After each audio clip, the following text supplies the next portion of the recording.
So ngayon talakayin po natin yung the greed 1, part 3. When wealth replaces worship. Dito po sa ikatlong bahagi ng tinatawag po nating the greed 1, ang espiritu ng pagiging sakim, gahaman, o yung espiritu ng korupsyon na patuloy pong nananalanta sa ating bayan. Kapag ang yaman, ang salapi, at ang pera ay sinamba ng tao, ito po yung tinatawag nating the love of money. At ito po yung isang patibong na nahuhulog ang karamihan po sa atin dahil sa matinding pangangailangan. Take note, greed is not just a money problem. It is a master problem.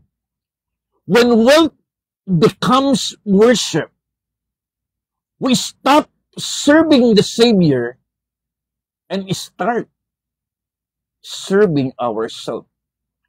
So pagdating sa salitang greediness, hindi lang ito usapang pera. Ito po yung usapan, sino ba yung naghahari at pinapanginoon ng isang tao.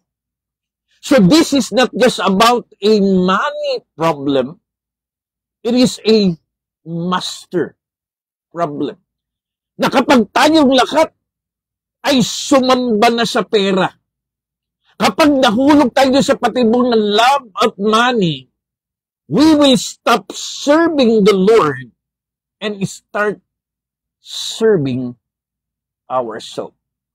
Nakita po natin yung kalunos-lunos na dinanas ng ating mga kababayan sa Cebu, nung tinamaan ng Bagyong Tino, at kailan lang yung ating mga kababayan na tinamaan ng Typhoon Uwan. Talagang nakakahamag, nakakalunos. And this is not just a natural or national tragedy. This is a spiritual tragedy. Because when wealth replaces worship, the nation will sink not just in water, but our nation will sink in wickedness.